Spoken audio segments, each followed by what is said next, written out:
एक चौथाई टीबी के मरीज हैं और एक तिहाई मृत्यु है, मतलब मृत्यु जो है भारत में ज्यादा है।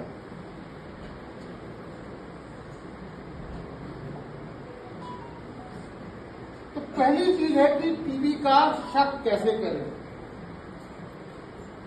पुराने टाइम में बोलते थे कि जिसको लंबी खांसी होती है उसको टीबी होता है। अभी 1-2 साल पहले तक यही बोलते थे कि जिसको 2 हफ्ते की खांसी है उसको हम टीबी का शक करेंगे, पर अब हम 2 हफ्ते नहीं बोलते हैं। अगर किसी को भी खांसी है तो हम टीबी का शक करेंगे। उसके लिए जो साइंटिफिक टर्म है उसको कहते हैं प्रिजम्पटिव टीबी। टीबी सस्पेक्ट नहीं कहते हैं, TB suspect is a stigmatizing word, तो प्रिजम्पटिव टीबी कहते हैं कि जिसको भी अगर खांसी है तो वो हम प्रिज्यूम कर रहे हैं कि टीबी हो, अनलेस प्रूव्ड अदरवाइज। लंबी खांसी, लंबा बुखार, वजन कम होना, बलगम में खून आना या छाती का एक्सरे धुंधला होना, तो अगर इसमें से कोई भी लक्षण आते हैं तो हम फेफड़े की टीबी का शक करते हैं। अब टीबी का कीटाणु हवा से मेरे शरीर में आया, ठीक है, हवा से फैलता है जैसे कोविड फैलता है। तो जब टीबी का कीटाणु मेरे शरीर में आया तो 2 चीजें हो सकती है, बीमारी करेगा या नहीं करेगा। अगर मेरी बीमारी से लड़ने की ताकत ठीक है तो ये बीमारी नहीं करेगा।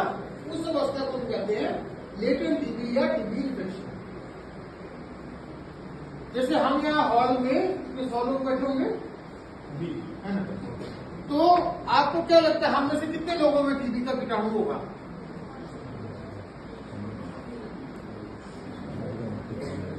बोलो, कोई भी बोलो।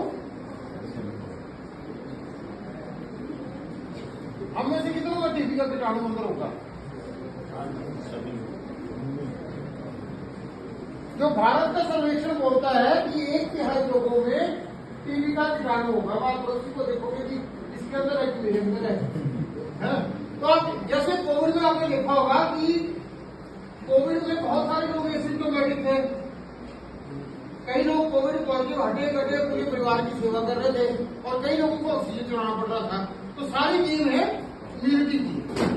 तो जिसकी इम्यूनिटी ठीक होगी उसमें वो लेटेंट टीबी बनेगा और जिसमें इम्यूनिटी कमजोर होगी तो वो लेटेंट टीबी एक्टिव टीबी में ब्रेकडाउन होगा। अब अगर मेरी न्यूट्रिशन ठीक नहीं हो या मैं कोई ड्रग्स लेता हूँ, नशा लेता हूँ, बीड़ी सिगरेट या कोई और तो उससे अच्छे वाले हैं, और या एज के साथ जब मेरी इम्यूनिटी कम होगी तो ये लेटेंट टीबी ब्रेकडाउन होकर एक्टिव टीबी में कन्वर्ट होगा।